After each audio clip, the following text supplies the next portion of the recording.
We'll start in 30 seconds or so. We'll give everyone a chance to sign in and get set. Will we not be able to see the audience? No, but they can hear you. I'll take note of that. That's actually a good thing. I mean, if it were otherwise, it would be a problem. So why don't we get started? Good afternoon to everyone in Washington, D.C. Good very early morning to everyone in Seoul. I guess it's about 4:30 in the morning there. Our topic today is denuclearization dead? It's a big unanswered question whether or when we will start negotiations with North Korea again, and particularly whether we can ever have negotiations on its nuclear program. One expert argues that Washington needs to contemplate the unthinkable and accept that North Korea is a nuclear state. And that will open all sorts of diplomatic horizons. The thinking is everything is being held hostage to our demand for denuclearization. So without that, the North Koreans are going to come back to the table and negotiate on everything, including human rights issues. It sounds very straightforward, and even it sounds logical, but the question is that true? And so today we have three experts who will give us their opinions on that subject. Let me introduce them first. Of course, we have Bob Gallucci, who is now a distinguished professor at Georgetown University. And I think most of us know Bob's history, including he was the chief negotiator for the US DPRK agreed framework in 1994.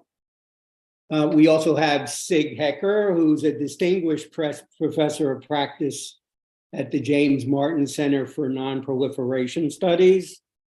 Once again, I think most of us are familiar with Sig's background, including he's a former director of the Los Alamos National Lab and has spent a great deal of time talking to the North Koreans and particularly the North Korean nuclear bureaucracy. And finally, we have Sharon Squassoni, who's a research professor of international affairs at the George Washington University Elliott School of International Affairs. Sharon has held different positions, senior positions at State Department, at the Old Arms Control and Disarmament Agency, has worked at a number of Washington think tanks, including the Carnegie Endowment, and CSIS.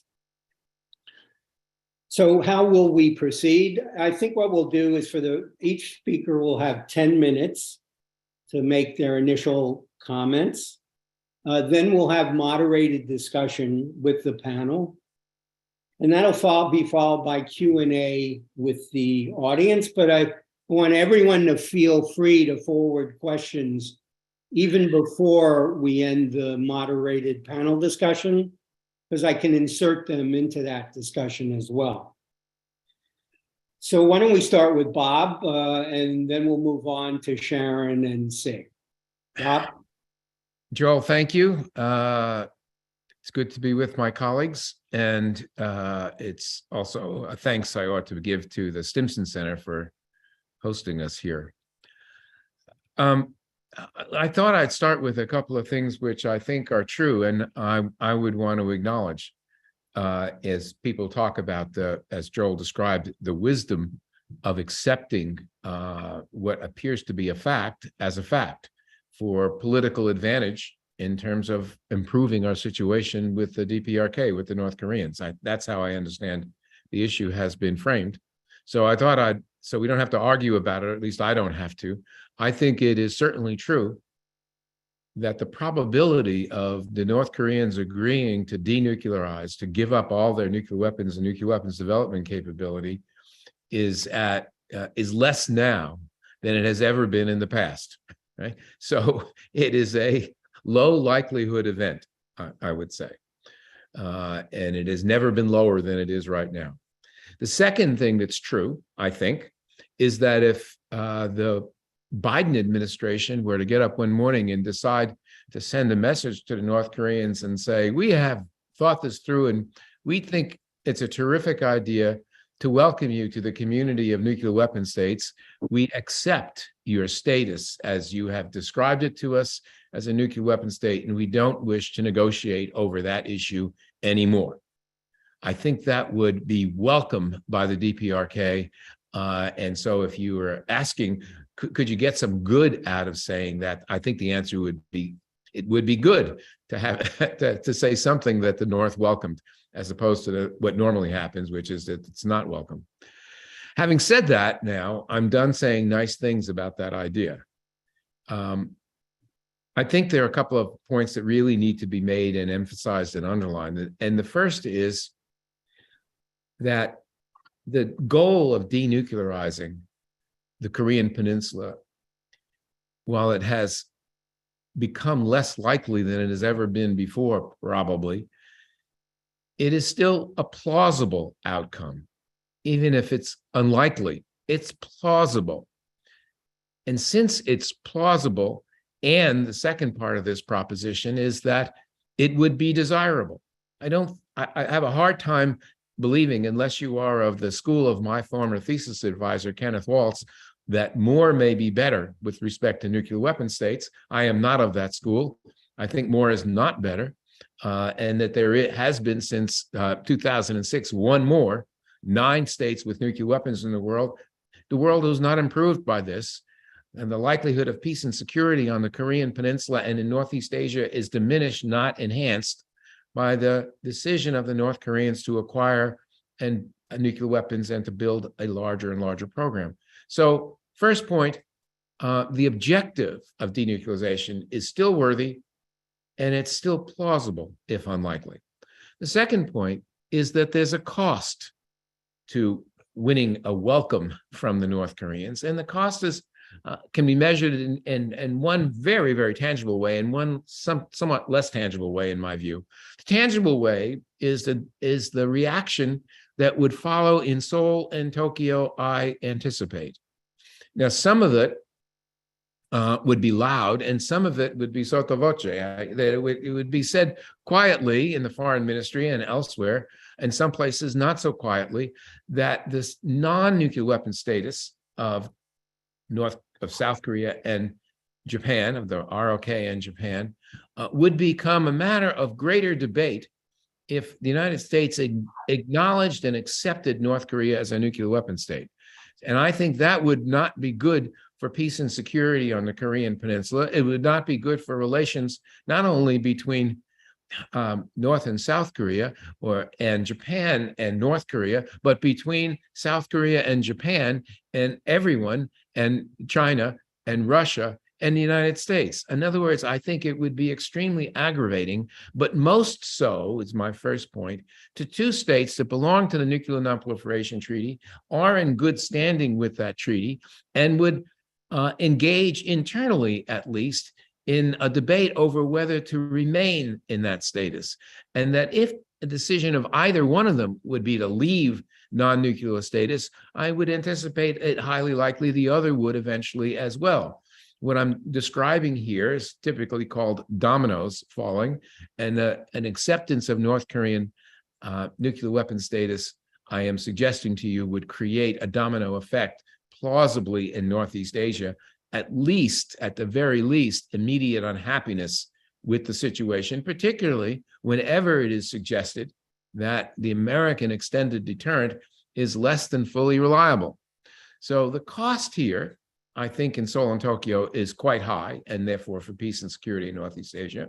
But there's a second sort of less substantive, but still important possible outcome of American acceptance, if it were to come, and that is on the what we loosely call the non-proliferation regime.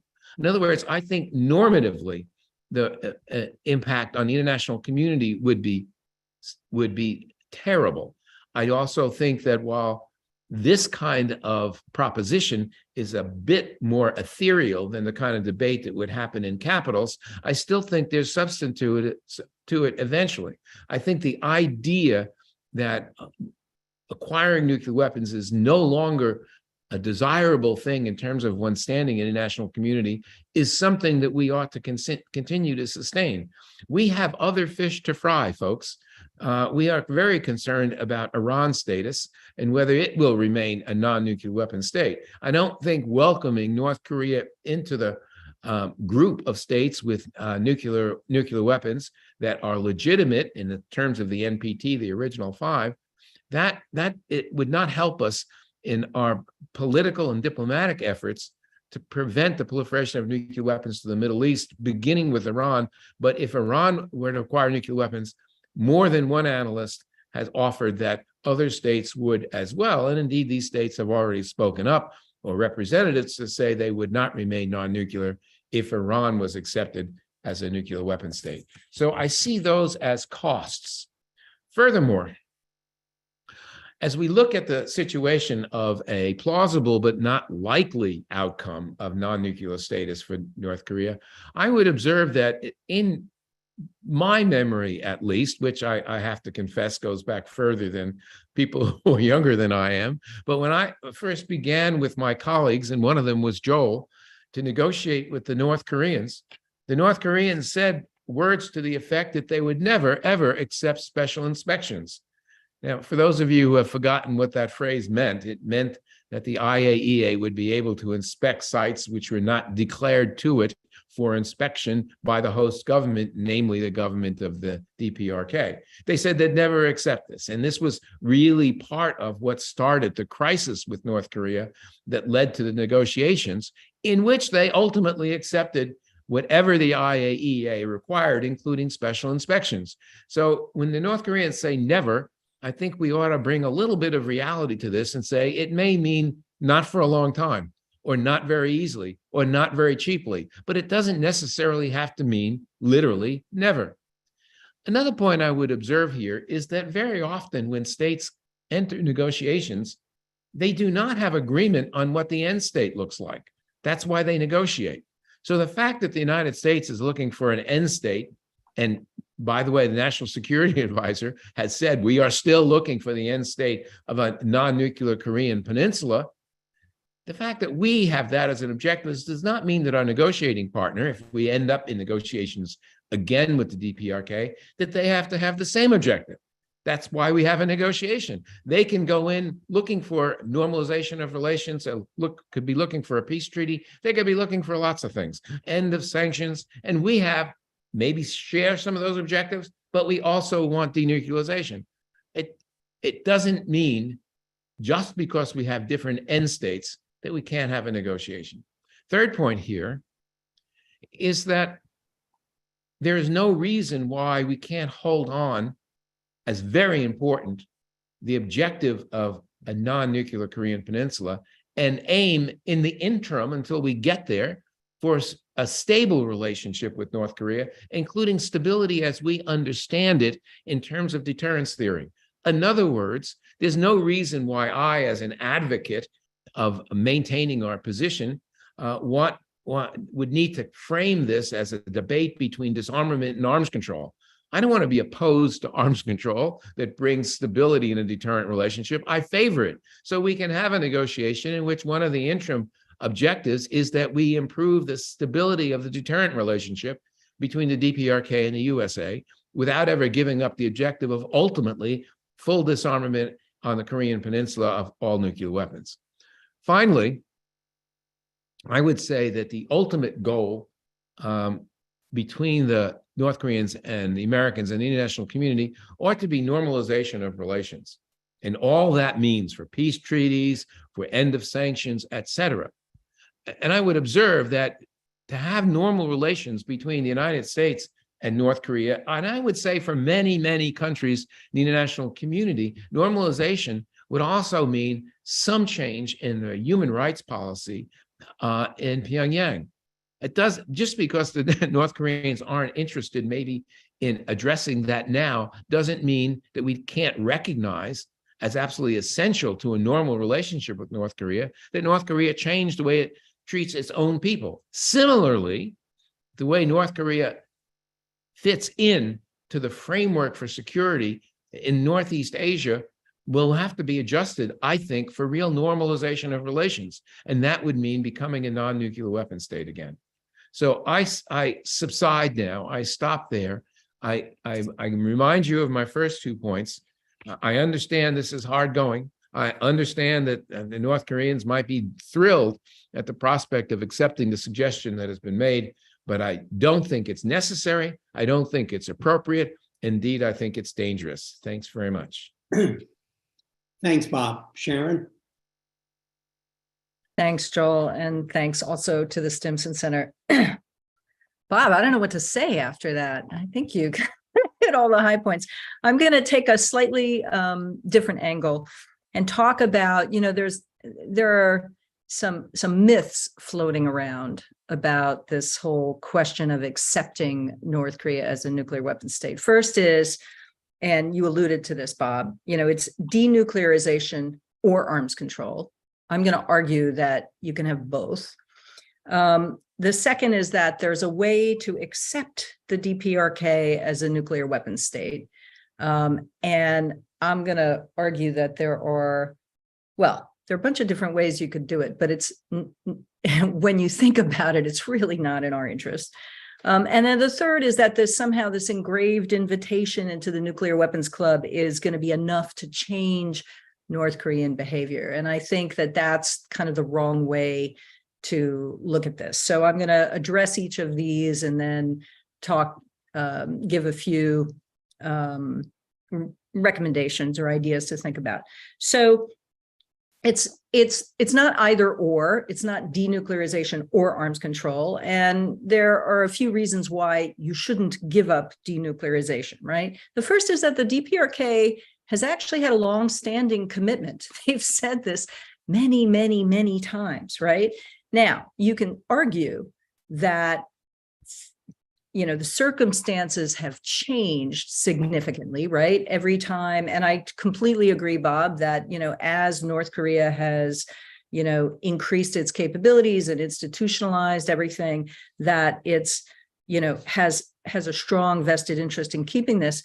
But some people point to the recent statements by Kim Jong-un as saying, never, never, never, right? We're never going to denuclearize. We're, and I'd just like to point out that there's a little bit of daylight in these recent statements. So in September 2022, Kim Jong-un said, we can never give up nuclear weapons, however harsh the circumstances are, it's irreversible, et cetera. And then he says, if our nuclear policy is to be changed now, the world has to be changed, and so should the political and military environment on the Korean Peninsula. So that's number one. And number two, he said, there will never be such a thing as our abandonment of nuclear weapons or denuclearization first. So on the former, when you look at the 2022 Nuclear Posture Review, I think we said a few things that are quite similar to that, right? About changing the security environment, right? Our ultimate goal, in many, many policy statements for ourselves, is nuclear disarmament and denuclearization. If you look at what we've said about the NPT, and you can find language in there. But for me, the key is this denuclearization first. I agree that doing the same thing over and over and over again is really the definition, and expecting a different outcome is the definition of insanity, right? So what I would recommend is that we stop putting this denuclearization first, back off, work on some of the security environment considerations, and then try to move forward. My second point on why should we keep denuclearization, and I just alluded to it, the U.S. has a longer standing commitment to denuclearization than North Korea does. And that's in Article 6 of the NPT. Now you can, non-proliferation treaty, you can discount this. You can say, oh, we never meant, we were never serious about this. But that commitment is, a lot of the entire nonproliferation regime is built around that commitment. It is the thing that also the frustration with progress towards global disarmament is what empowered the Treaty to Prohibit Nuclear Weapons, the TPNW. You can, when you look at denuclearization or disarmament versus arms control, I do think it's possible to get to zero eventually just through reductions, because I've seen in my own lifetime how the assessment of the threat and how many nuclear weapons we need has gone down. It used to be anything under 10,000 nuclear weapons was inconceivable, right? And then it dropped, and then it was, 5,000, and then it was 1,500. So I do think that's possible, but it's a really long haul. And if anything, this war in Ukraine shows that it's not enough to have those simple political commitments as long as the weapons themselves are out there. So, you may be waiting for political circumstances to change, but they may change in the wrong direction. Here's how I would argue that you need an arms control approach toward North Korea rather than non-proliferation, right? We have viewed the problem with North Korea as a non-proliferation problem for decades. There's a good reason for that. They joined the NPT. They violated the NPT. Non-proliferation is punitive, right? And arms control assumes that you have two partners. One may be, there will never be a complete balance, but it's not punitive. There are trade-offs there. The second reason why you need arms control vice non-proliferation is non-proliferation doesn't have a lot of levers to reduce risks from actual weapons, right? The cases where you've had dismantlement, for example, South Africa, right? That was pretty much a unilateral action by South Africa. It dismantled its weapons before it joined the NPT. And then the third reason is arms control allows you, and this has been something that champions of arms control have argued for a long time with Soviet Union and now Russia, that it establishes channels of communication, right? In countries that have crossed the compliance line in non-proliferation, and there are many of them, right? Not all of them actually develop nuclear weapons, but they cross the compliance line in one way or another. In my experience, you had lingering resentments, lingering doubts. Nuclear weapons programs are run by people with jobs. And so if you continue to approach this through a non-proliferation lens, and you set up a situation where punishment has to be meted out, that resentment is going to linger. So I would say arms control has a better chance of setting up communication channels that are useful. Now, I will say, Joel's probably going to bite my head off, right? The agreed framework actually did set up a lot of communication channels that were quite useful. So take this with a grain of salt. The second point, acceptance of DPRK as a nuclear weapon state. Yeah, it's a good question, Bob. Do we just call them up and say, hey, it's okay, we're cool with this, just welcome back into the family? Of course, it doesn't work like that. There are no channels for doing that. And when you look at India, Pakistan, and Israel, which are arguably easier than North Korea because they never joined the Non-Proliferation Treaty, what we did with India was bend the rules, break the rules, you might say, in terms of nuclear trade and sanctions for India. The question, and this is what the North Koreans will focus on, is sanctions, right? If their nuclear weapons are no longer illegal, why are you sanctioning us? So you should be careful what you wish for. The last part about changing North Korean behavior, there's no guarantee in any negotiation that you can change behavior, but you can learn a lot about what is important to the opposite side. And that, to my mind, is a strong reason to at least engage in these negotiations. So I've kind of running out of time, but what I would like to cover, rather than sort of specific measures, which I kind of laid out in a recent report, how could you actually establish a foundation where you don't completely legitimize North Korea's nuclear weapons, but you get a conversation going? And I would say you need some ground rules, and that both sides, you have to establish common interests. One is that both partners have a mutual interest in avoiding nuclear war. I think it's safe to say we both have that. I think you need to admit that the humanitarian, environmental, and financial costs of nuclear weapons are enormous. And we should be quite willing to demonstrate to the North Koreans that those costs are enormous.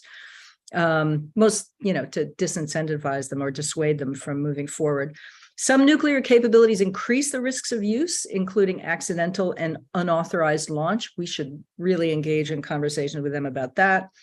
And that arms control, and this is almost like a broader point about, communication. Arms control is a very broad concept. It's not, people can have their narrow descriptions of it, but I prefer the broad one that says to shelling, all forms. It includes all forms of military cooperation in the interest of reducing the likelihood of war and the costs and the effects.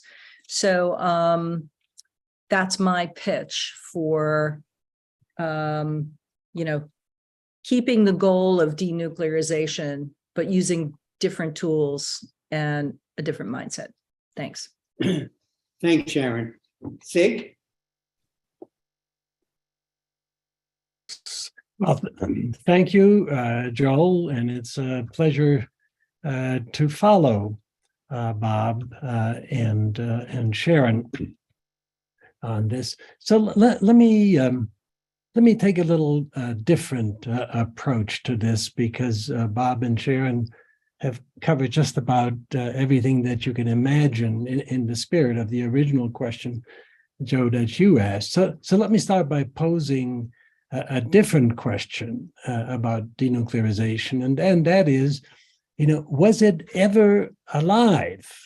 Because you're asking if it's dead now. And so, was it ever alive? And my feeling is, in order to work our way out of the current stalemate that we're in, we really have to understand and appreciate the past. And of course, all three of you who are here with me know that. But let me sort of expound on it from my perspective. And that is, a large part of the American political spectrum really doesn't believe that denuclearization was ever alive. For the past 30 years, they viewed North Korea as being single-mindedly set on building the bomb, and once they build the bomb, to expand its nuclear arsenal. They view that North has engaged in diplomacy only to buy time for its nuclear program.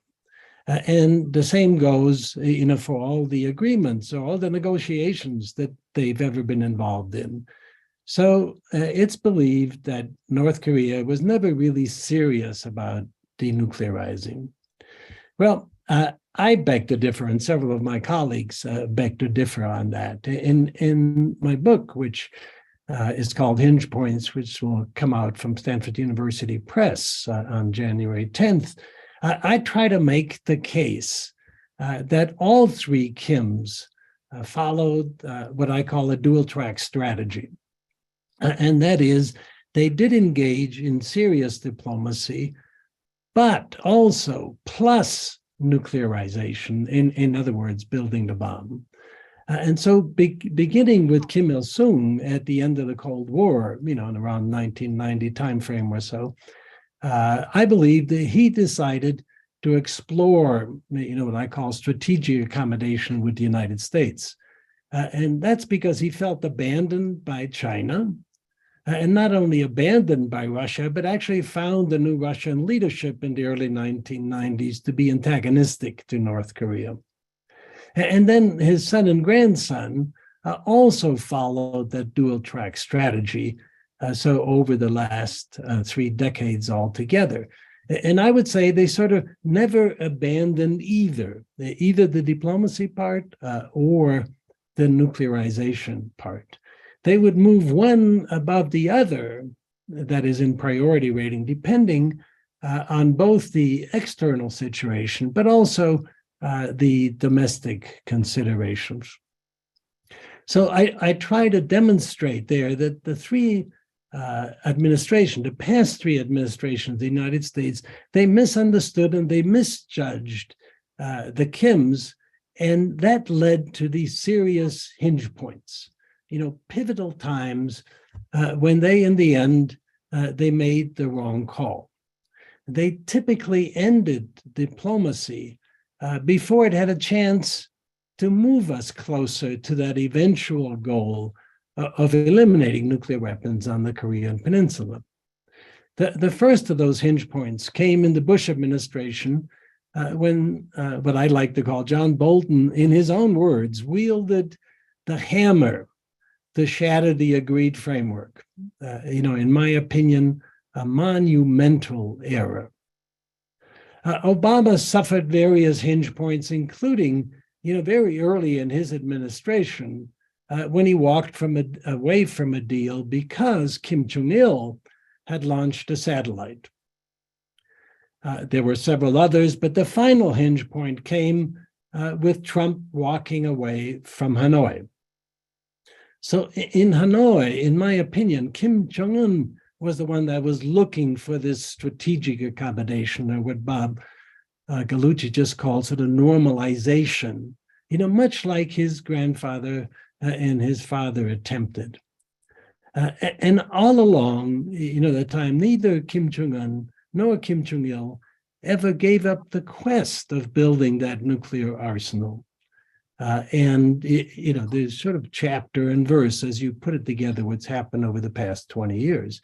And at each of the hinge points, the Americans walked away, regardless who was in the White House. And when they did walk away, then that gave the North Koreans free license, in essence, to expand not only the size, but also the sophistication of their arsenal.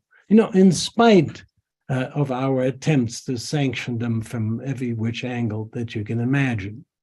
And so today, in my view, which is based to a large extent on my visits to North Korea, what they showed me, what their technical people discussed with me, I think the North Koreans have enough bomb fuel, that is, the plutonium and highly enriched uranium, for perhaps some 50 bombs. Including, they've demonstrated that they likely have the hydrogen bomb, although in my opinion, they don't have a lot of those. They've also demonstrated ICBMs that could reach the mainland of the United States. Although, again, they've never sort of flattened out one of those trajectories. They've done them in lofted trajectory. So I think today, the North Koreans can reach all of South Korea and most of Japan with nuclear-tipped missiles. I don't think they have that capability yet for the United States mainland, but they're working on it. And they've typically shown themselves to be quite proficient. So, as you can see from that, I answered my own question. Is yes, in my opinion, denuclearization. Actually, what I much prefer to denuclearization is sort of demilitarization, because in my opinion, I'm not dead set against a civilian nuclear program, or for that matter, a civilian space program in North Korea. So it was alive during each of the Kim's tenure, but the US government missed a chance. Actually, they also, somewhere along the lines, there were quite a few times when the North Koreans, the Kims, also missed a chance. So this single-minded focus on denuclearization, and particularly as my colleagues just discussed, and what Sharon said, denuclearization first, that just isn't going to work. So what about today?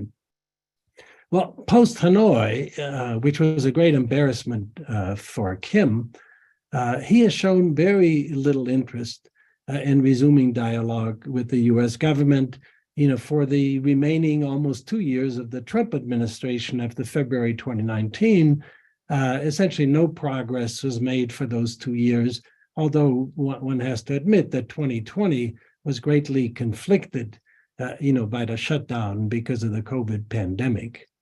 And although the Biden administration has changed the tone, it's fallen, in my opinion, into a similar malaise as the Obama administration did as well. So my concern actually is that the signals from Pyongyang have become considerably more ominous since February of this year. And that is, as you well know, the North has set off the largest barrage of missile tests in its history, including this huge Hwasong-17 IBM last month. Kim Jong-un has articulated nuclear policy that would allow him to use his nuclear weapons when his country is seriously threatened, not only as a deterrent against the United States, but most importantly, following the February 4th Putin-Xi summit in China, where they declared a partnership without limits, Kim appears to have strongly pivoted from accommodation or looking for normalization with the United States to building closer and stronger ties with Russia. And so what I'm concerned about today is perhaps for the first time in the past 30 years, we really do face a North Korea that is no longer interested in coming to terms with the United States. So what does Washington do now to get Kim to pivot back, to try to convince him that he may still be better off with the United States? Again, that's rather unlikely in the meantime, but as has been suggested and has been discussed by Bob and by Sharon, issue of taking a different tack. In my opinion, it won't matter if Washington quietly or not so quietly accepts North Korea as a nuclear weapon state. I don't think it also matters much if the Biden administration adopts sort of this arms control approach. I think Sharon is right that the non-proliferation push is no longer very useful. The horse has left the barn. And they not only have the bomb, but they're one of only 3 countries in the world that can threaten the United States with a nuclear weapon. And so I have some difficulties with arms control, although the way that Sharon just defined it in this very broad sense, of the Schelling-Halperin definition, many of the things that she has said and also described in her recent report are sensible, reduce the chances for sort of misunderstandings or miscalculations or accidents and things of that nature. But arms control to me still is a reciprocal process. What are we going to do in terms of our arms if we engage with North Korea in arms control? What we do is governed by Russia and by China much more than North Korea. So it's not so much, in my opinion, the question as to whether North Korea thinks that we accept them as a nuclear weapons state. I think what they want is to be accepted as a legitimate state as such. We need to find out, what do they really want? That may not be possible for a while because of the situation that we're in now. But in my opinion, certainly in the years that I've been watching, Pyongyang has proven often to be very quick on its feet. It can pivot quickly. Just think what happened after the 2017 fire and fury days. Both Kim Jong-un and also Trump pivoted back in the other direction, got us to Singapore, which was a good step, but then unfortunately things fell apart with Hanoi. And what I'm concerned about now is indeed, how do we get Kim back when perhaps for the first time in these 30 years, North Korea is really no longer interested in reaching accommodation with us because they think they're better off with China and with Russia. Let me stop there. Thank you, Joel, for this opportunity. Thanks, Sig. Since we're talking a little bit about history, you and I, of course, have been engaged in writing our books for 5 years. Yours is almost done. Mine is, at least I almost have a first draft. But, there's one historical myth also that I just very briefly like to address. And that is, I see over and over again that the US demand that North Korea denuclearize first, that they completely denuclearize first, is the reason why negotiations have failed. And the fact is that, everything I know about the past 30 years of negotiations with North Korea tells me that only on very brief occasions have we made that kind of demand. The first was, of course, the first term of the Bush administration, which, after the agreed framework collapsed, that was our demand. And, that was CVID. The second was the beginning of the Trump administration, after Singapore, when Mike Pompeo flew off to Pyongyang thinking he was going to get the North Koreans to start giving up their nuclear weapons right away without really offering much in return. And the third myth is that it was at Hanoi, where in fact we did not demand complete denuclearization first. That's not what happened. And all you have to do is read John Bolton's book carefully, which is difficult because, pardon me for saying this, but it's very poorly written. But we did not demand that. Donald Trump did not demand that. So I think we need to put that myth aside. And as Bob has suggested, and I think all of us agree, denuclearization can remain a long-term objective. There's nothing wrong with that. Dropping it is not going to get the North Koreans to instantly come back to the negotiating table, nor is it going to get them to make concessions on all the other issues we might want concessions on. It's just not going to have that effect. So there's one question. Let me start off a discussion. We are getting a number of questions, and I'm going to feed them in to the discussion. I'm having trouble writing my own questions and looking at the 14 other questions we have now. I want to be fair to the advocates of this idea. The other day when I said it meant accepting North Korea as the nuclear weapon state, one of them said to me, well, it doesn't mean accepting them. So it means dropping the demand, but we don't say we're accepting you. Does that change anything anyone has said in terms of their opinion of this idea? Let me start with Bob. I'm sorry, Joel, you're going to have to reframe that for me.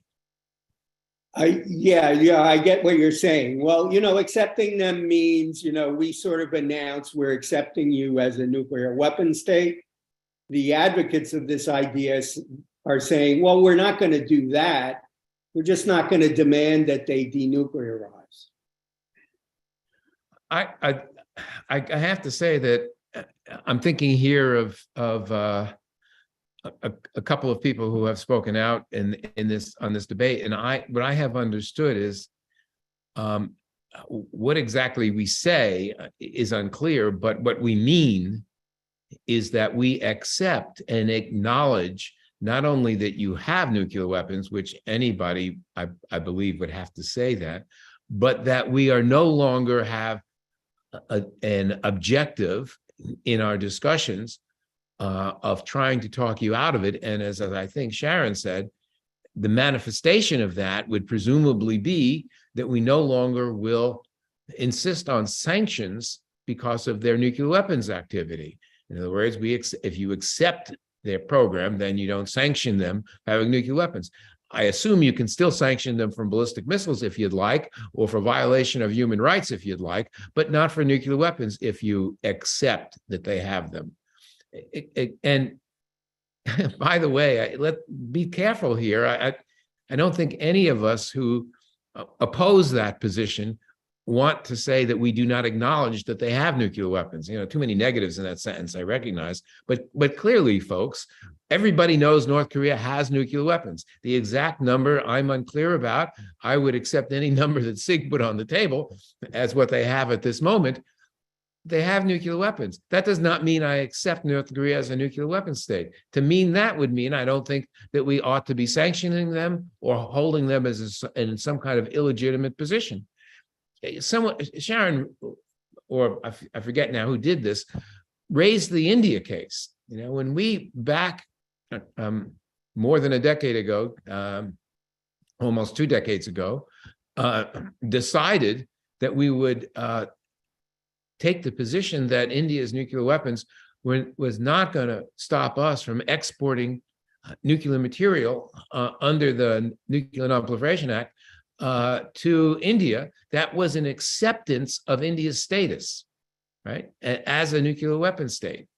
And we, went in to muscle the suppliers group in the direction opposite of what we had been muscling them for the previous bunch of decades, which is to get non-nuclear weapon status as a condition of supply. Now we wanted an exception to that in the case of India. Presumably, it's that kind of thing that the advocates would have us do with respect to North Korea. We would take a position that this is not any longer a condition that North Korea is in that we want to sanction them for, or that we're wishing to talk them out of. On the table might be their ballistic missile program or not. On the table might be exercises or not. It might be human rights or not. But one would be defining other objectives that stand in the way of a normal relationship with North Korea. That's how I understand it. And I am not in favor of that. Am I answering your question, Joel? Yeah, I think you are. Anyone else want to chime in on that? Sharon?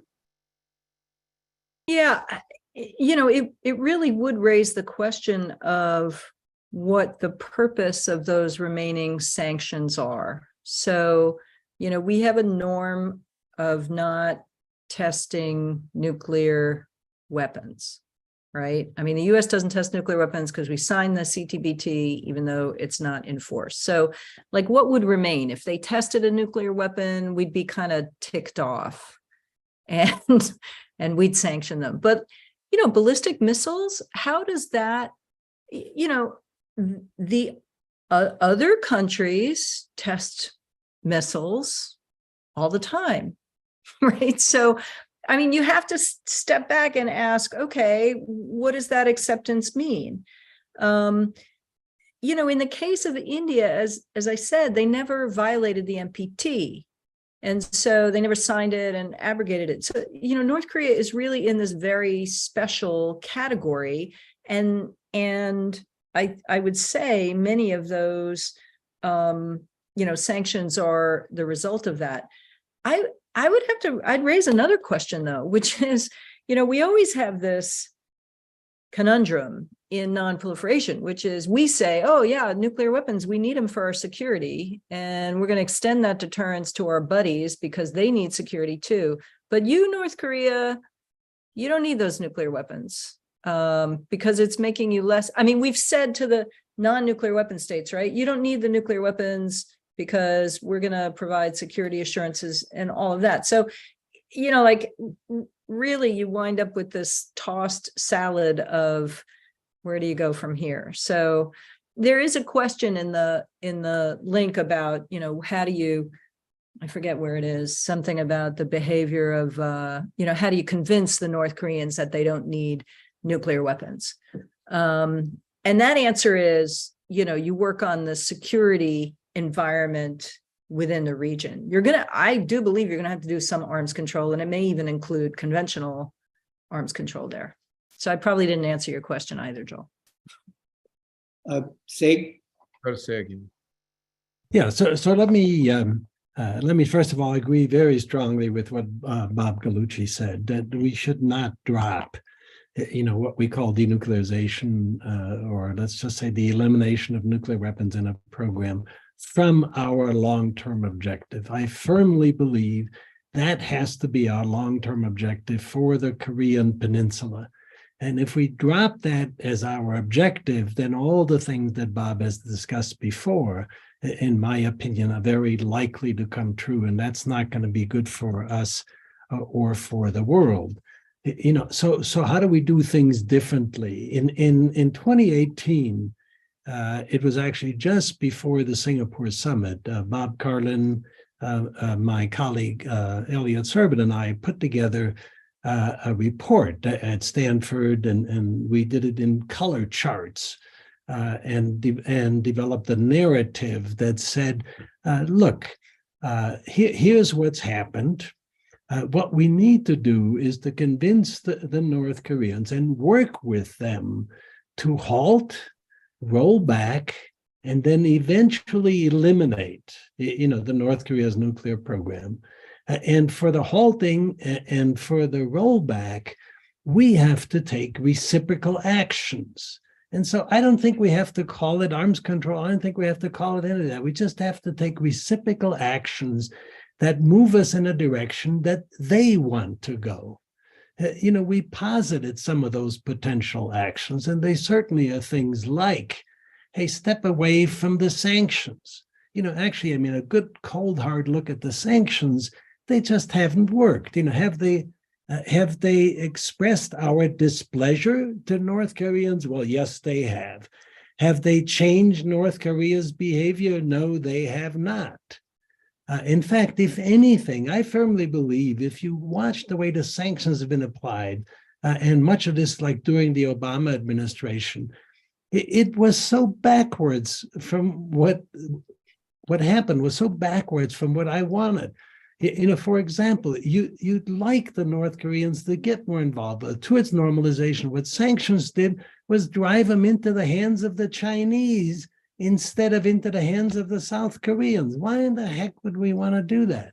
So at any rate, I still firmly believe the long-term objective is elimination of nuclear weapons program. To get there, we still got to lay out a halt, roll back, and eliminate, and do that and ask the North Koreans, what does it take, to move in that direction? So that's my comments. Bob, did you want to say something?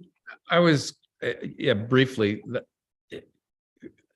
The goal, I say again, ought to be for us and for the North, if I can be so bold as to suggest what the strategic objective of North Korea ought to be, our normal relations with the international community for North Korea, normal relations between Pyongyang and Washington. I know that we don't know as much as we should or want to know about what the North Koreans want. But I think it's, even though they have been magnificently successful at circumventing sanctions, and we've learned a lot if you've been reading those pieces that were in the New York Times, particularly about how creative they've been.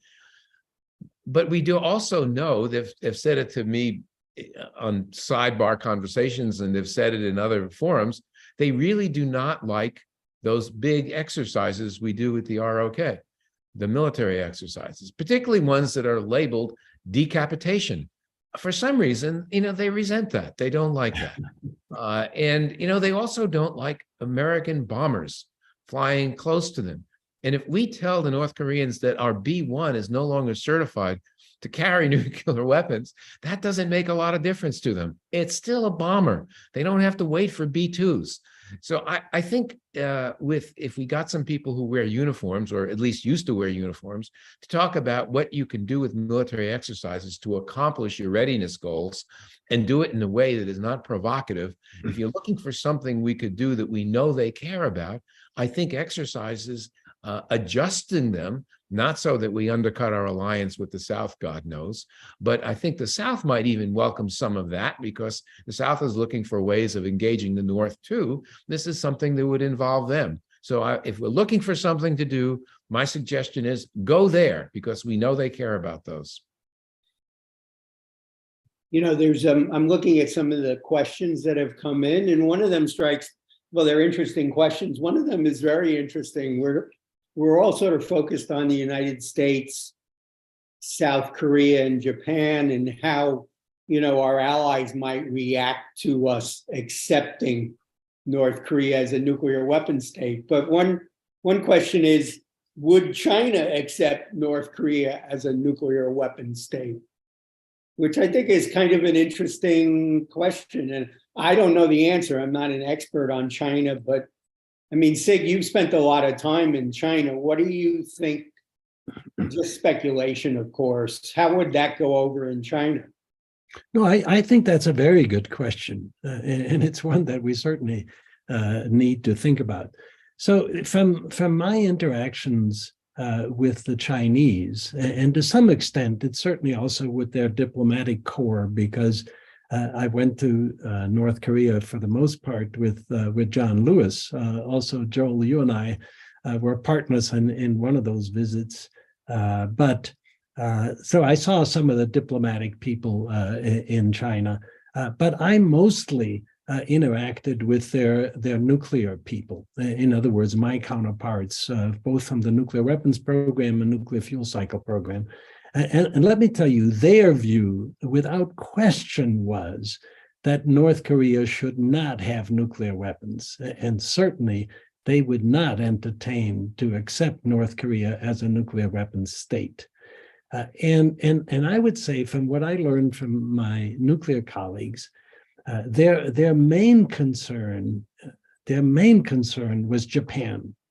And God, they were really exercised about Japan. They were exercised about the fact that Japan has plutonium. It actually has lots of plutonium. And what they're concerned about is the Japanese are going to go ahead and develop nuclear weapons, and there's nothing they want done in the neighborhood to give the Japanese an excuse to develop nuclear weapons. So that's one big thing. The second big thing is they were really exercised about the North Korean nuclear testing, because it's right across, as you know, not far from the border of China. And particularly the big one, the September 2017 test that was most likely a hydrogen bomb that shook things. It made Mount Montauk become a little shorter than it used to be. And it rattled things, over in Jilin. And that scared the hell out of the Chinese, and it really concerned my Chinese nuclear colleagues. So I can't believe that they would welcome this. Whether the Chinese leadership would somehow think they can get some positive benefits from this, that I don't know. Yeah, and it's interesting you mentioned Japan, because there was just a report, I guess, I can't remember which newspaper, Washington Post, that Japan is planning on buying 400 to 500 Tomahawk cruise missiles. So I'm sure that, that plays into what you're talking about in terms of Chinese concerns. Let me switch gears a little bit. I know Sharon has done this very long, detailed, and good report that looks at a range of different measures that might be applicable if negotiations restarted with North Korea. I don't think offering some of these is going to make them restart, but certainly if we found that magic bullet that got the North Koreans to sit down at the table, maybe Sharon, you could talk about some measures that, tension reduction, reduce the danger of nuclear war, a lot of the issues that people are very concerned about these days.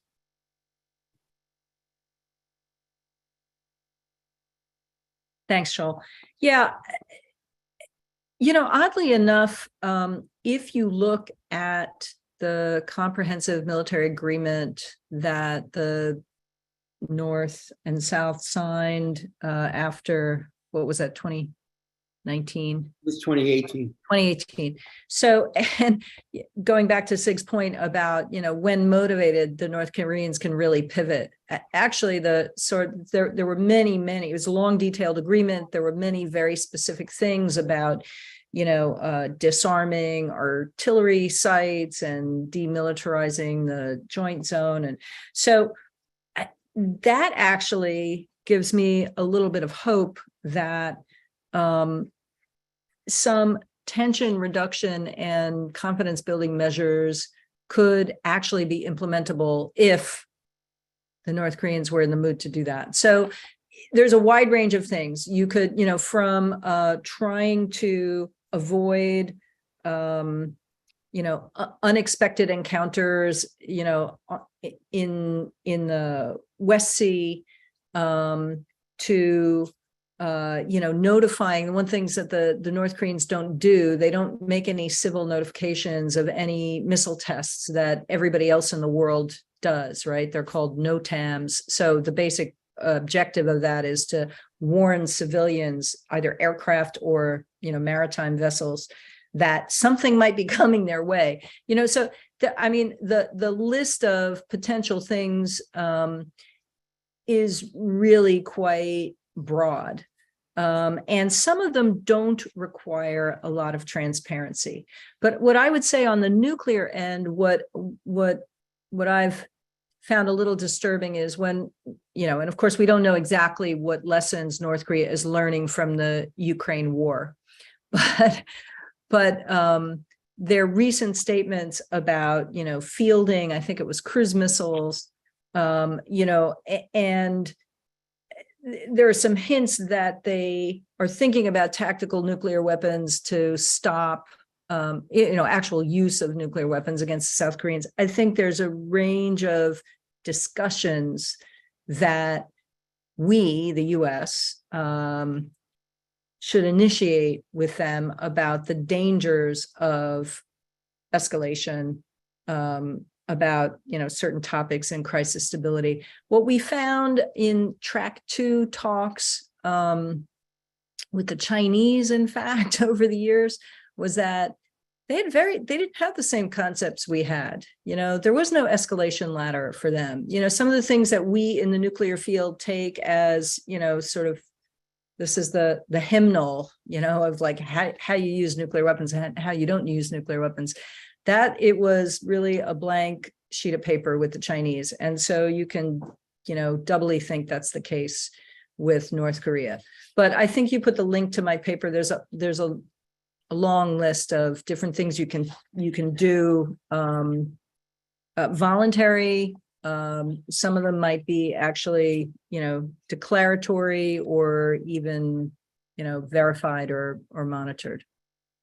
Yeah, I think there are 2 important points here. One is that, the 2018 Comprehensive Military Agreement got very little attention in the United States, but yet if you really look at it, it's not perfect. There are gaps. There's more work to be done, but it was an impressive agreement.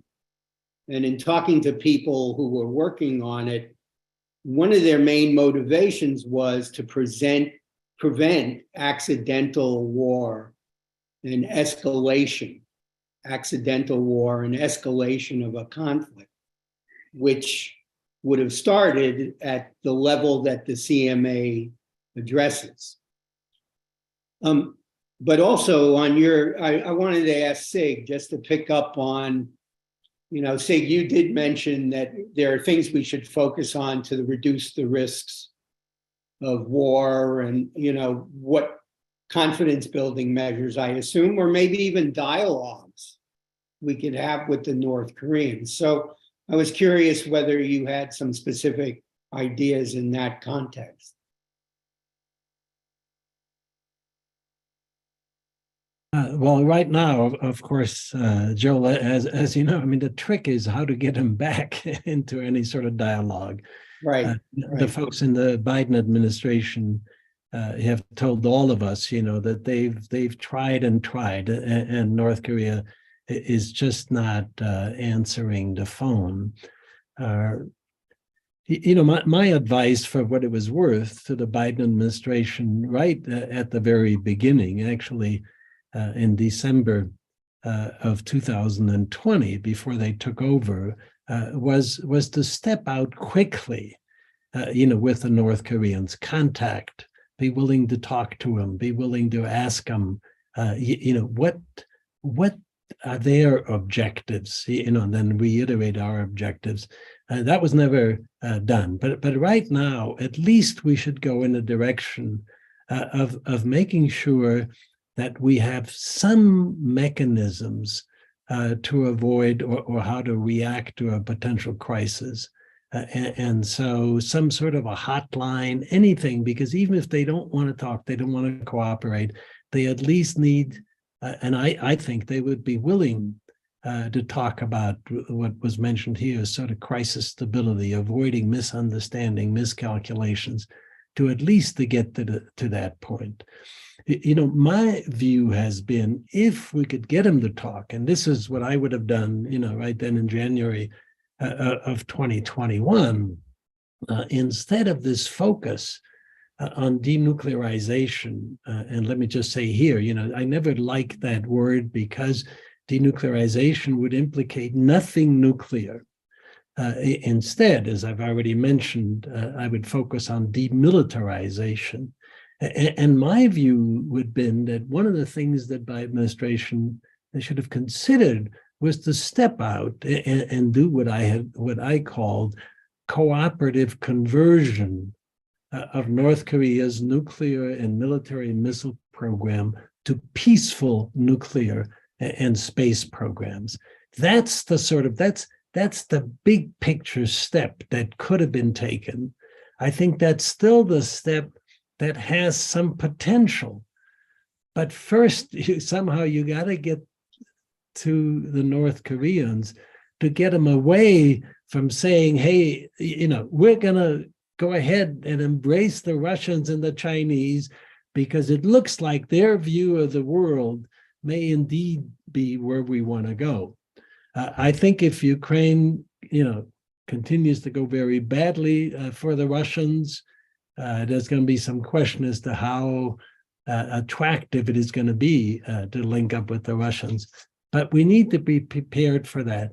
Take a step, talk to them, at least for the time being, try to do those things to avoid or how to react in a crisis, to have crisis stability, and then still think about the big picture of cooperative conversion.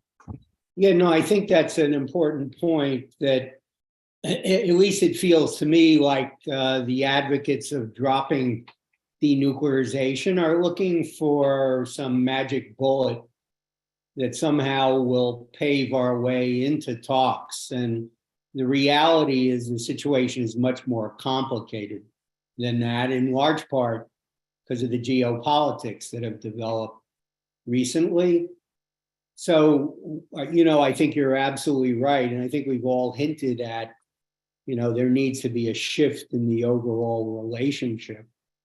And I guess what I'm trying to aim at is what if, let's say, let's predict a little bit of the future and say that somehow the Ukraine situation dies down and, the sort of stark confrontation lessens with Russia. At that point, is that sort of the point at which it might become even more possible to re-engage the North Koreans? And if we did, what should be our priorities? So I guess, Sig, you're talking about, rather than talk about denuclearization, we should talk about cooperative conversion of their threatening programs, which at the end of the day means no nuclear weapons. The threat goes away and they may have a peaceful nuclear program. Well, Joel, that has been and still continues to be my view. I think the concerns that we've had over their peaceful nuclear programs have been, greatly overstated from my perspective. I think we could have come to terms on something else. But again, let me repeat, right now, I don't know how to do that because they're not answering the phone. Some of the people who are writing in questions, one of them is questioning whether the US would be even willing to normalize relations with North Korea, because that might mean the end of our alliance with South Korea. I think that's a fair point these days, although I see Bob is reacting, so I'm going to let him sort of speak.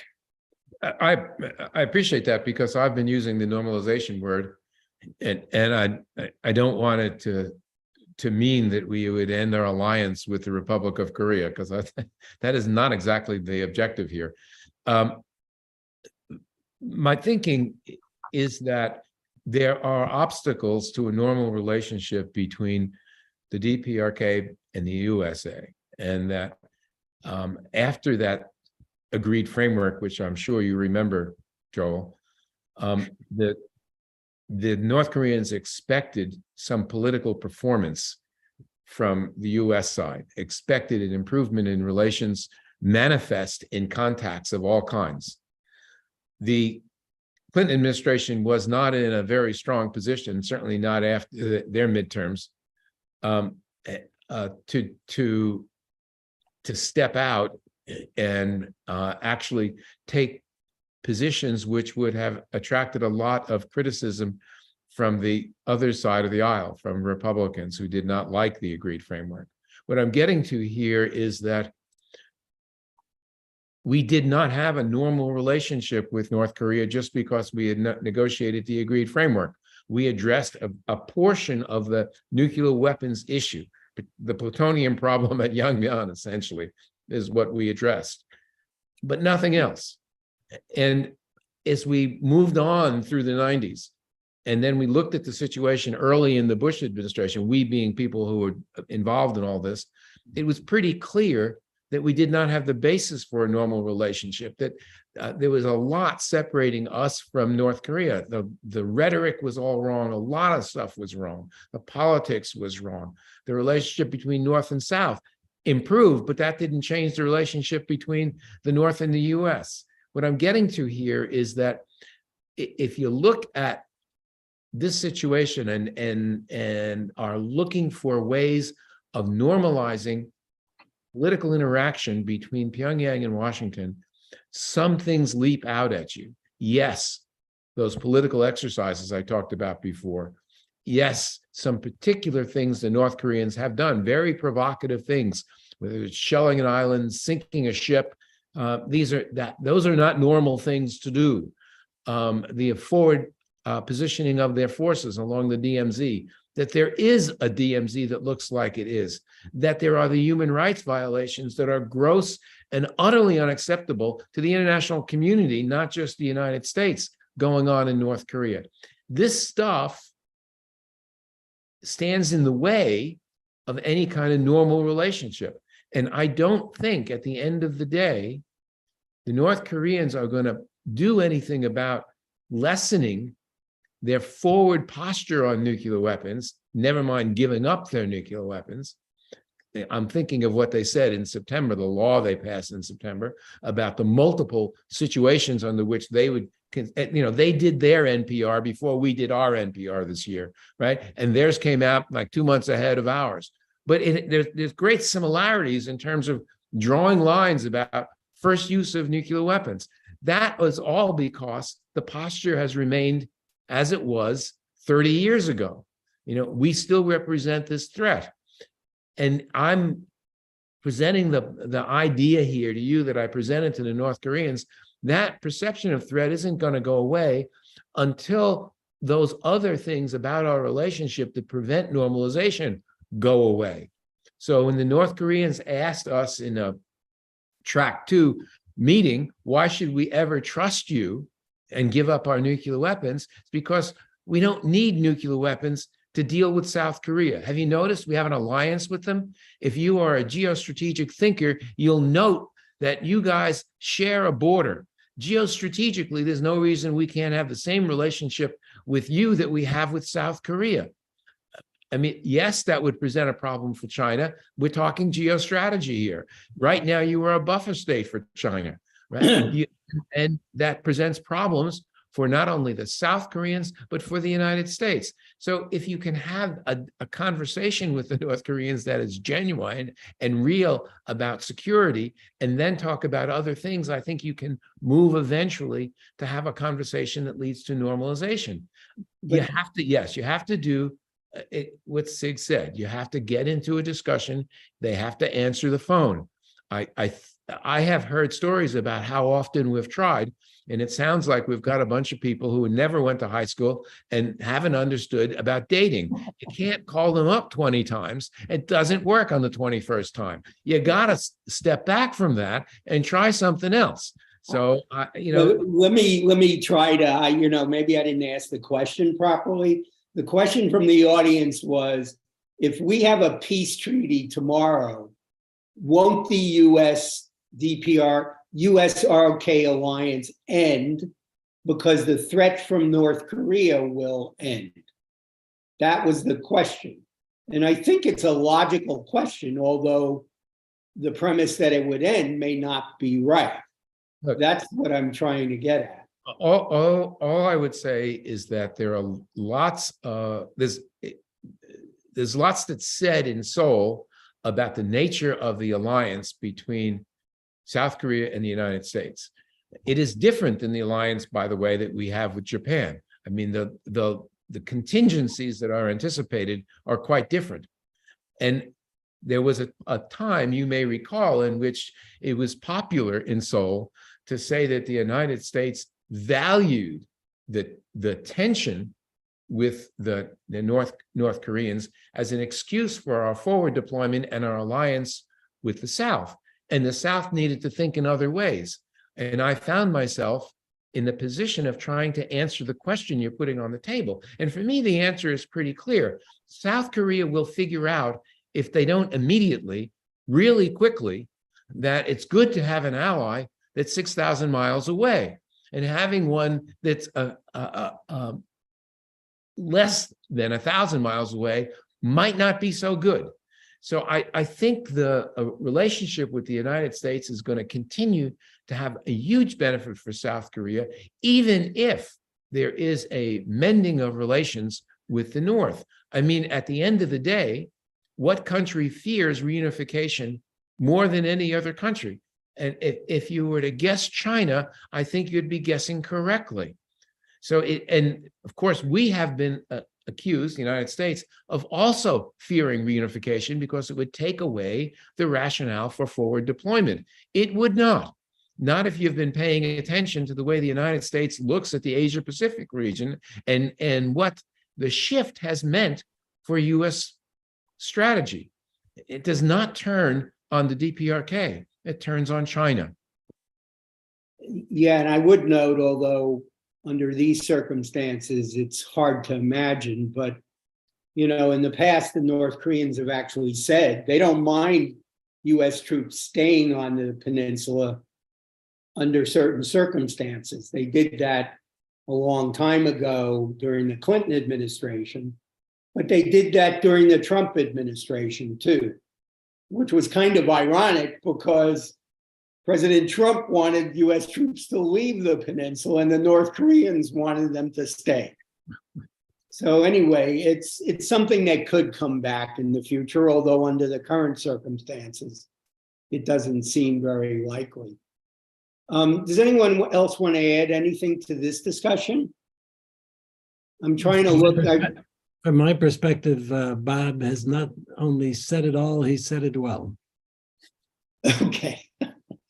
I have 18 questions here that I'm trying to get through.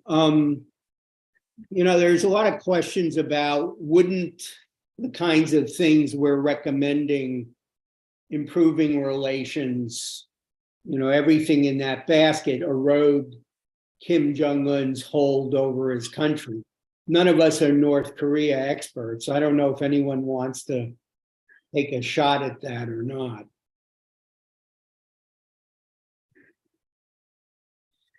Personally, I don't. Restate that. Sorry? Could you restate that? The kinds of measures that we're talking about to improve relations and the broad idea that connecting North Korea to the international community in so many different ways, not just politically, but economically and other ways, will erode Kim Jong-un's hold over power. I mean, I think that's probably, I could see that being a fair concern, and I bet you that's a concern of the North Koreans. But, you know, I also agree with Sig that there have been these moments in time when the North Koreans are very serious about normalizing relations. So I don't know if anyone wants to address that particular issue or not.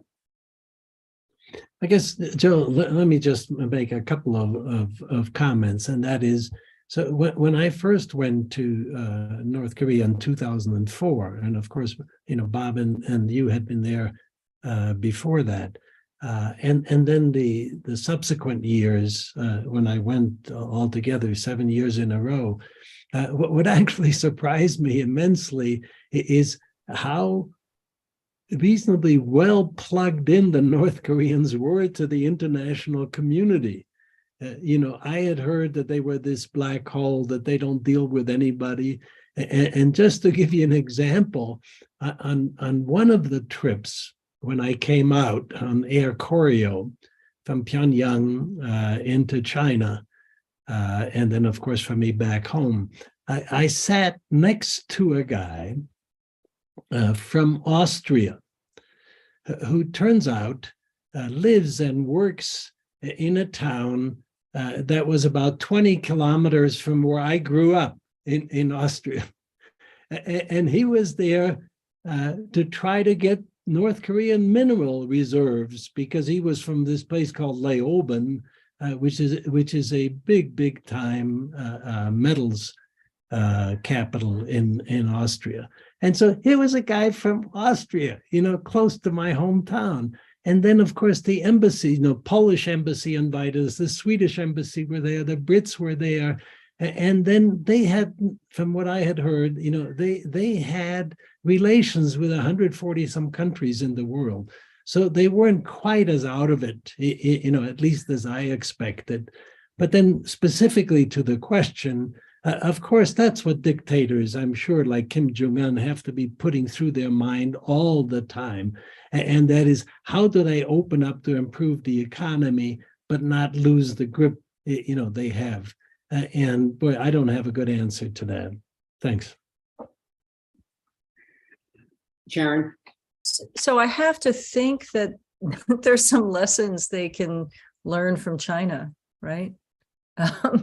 Somewhat. I mean, it obviously North Korea is quite closed in the way that China and Russia are not. But, you know, technology gives and takes away, right? I don't know how sophisticated the Kim regime would be in deploying technology to increase its hold over its citizens. But obviously you know, as we've seen historically with, you know, the reunification of Germany, things can happen pretty quickly and spiral out of control very quickly. You know, it's interesting you bring up technology because, you know, if you would talk to someone in the Obama administration, you know, in the wake of the Arab Spring, a lot of people thought the flow of information into North Korea would eventually result in the regime's demise. And so when you saw the sort of spread of cell phones in North Korea, a lot of people were saying that's going to have a big effect on the ability of the regime to control the people.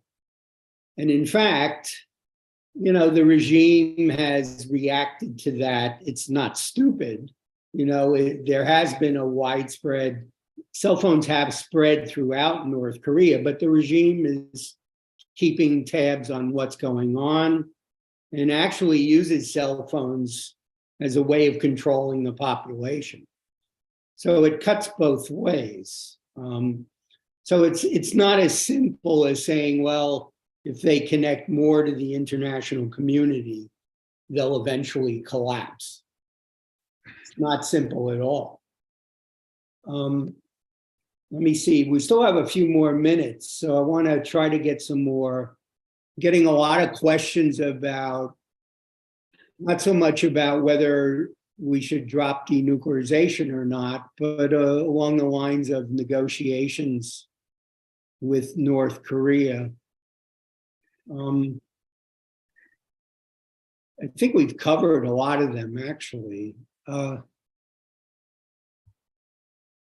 One question is, I don't know if any of you guys can answer this or not. It's about the, the recent report about the Space Force troops in South Korea and whether that will provoke a North Korean response. And I think that gets to a bigger issue, which is the arms race in Northeast Asia and what's going on there. And to me, that's another factor here that needs to be considered if we're thinking about renewing negotiations. Can we continue to exclude activities in other countries, particularly South Korea and Japan, given their buildup of their own strike forces, without nuclear weapons, of course? Can that continue to be excluded, or do future arrangements need to become more multilateral? I don't know. Does anyone want to take a shot at that? I'll give it to Bob. I have to first begin, and because by correcting Sig, I have a much higher level of ignorance than he was giving me credit for. I've never been to North Korea. It was never thought to be a good idea. We negotiated with them in Geneva for most of those talks. Anyway, on this, it is interesting because what, Joel, that question makes me think of first is, what is the North Korean threat perception look like? I mean, we're talking about an arms race in Northeast Asia. Are the North Koreans worried about anybody but the United States of America? Are they concerned, for instance, about the South directly moving on the North, independent of the United States? Do they think Japan is a threat, or China? I think they are very much focused on us, and so I don't know that they view the way we are tending to right now, looking at an arms competition in Northeast Asia. Certainly, there's one between China and the United States. I mean, read the NPR; you can't read that without seeing that. But I actually know a lot less than I'd like to about how the North Koreans think about the threats in the region, other than from the United States of America, which I think they regard as uniquely capable of projecting force with unique precision and lethality, and willingness to do it, that we have proved over and over again, every place from our own hemisphere to the Middle East, and that we might do it again in Northeast Asia. As you know, Joel, if you think back about those sidebar conversations I would have with Kang Suk-ju, that a lot of them focused on what the United States routinely did. I mean, and we had just come off at that point the first Gulf War. And he said that is not what they want to repeat. And later they added Libya to that, and they added the second Gulf War to that, and they added Afghanistan to that. And the United States has that capacity, and it's a willingness to use it. So I think this is their focus. But actually, I'd like to know more about that. I think that's a good point. They've always viewed the United States as the sort of pulling the strings of the allies. But the issue is now that we're in 2022 and everything, all the weapons developments that are happening in these other countries have their threat perceptions changed. Are they more interested in, if they're in negotiations, finding a military balance in the region rather than just focused on the United States? I don't know the answer either. I think that's important. And I know the North Koreans have mentioned that. So let me pile on one thing here. I've mentioned our NPR a couple of times. There's a whole section in the NPR just on North Korea, and its description of the U.S. posture vis-a-vis North Korea is interesting. One would conclude that American thinking is that we have what's called in the deterrence theory world first strike capability against the North Koreans, and that we don't take seriously their capability to deliver a deterrent against the United States. And we would act in a first use way. And it lists a number of contingencies that don't begin with the North Koreans using nuclear weapons or attacking the South. So it's a very provocative, I would say, unnecessarily so, characterization of our relationship. It probably aims at maximizing the deterrence of all kinds of activity by the North, but it does so by putting a huge premium on miscalculation. And it also either super aggrandizes our own capability left of launch, or completely misstates our capability to intercept intercontinental ballistic missiles when they come with any frequency or sophistication. Mm-hmm. Well, on that note, I think we're out of time. We've gone a minute over time. So very quickly, let me thank all three of our panelists, and thank you, audience, for sticking with us. And hopefully we'll continue this conversation in the future.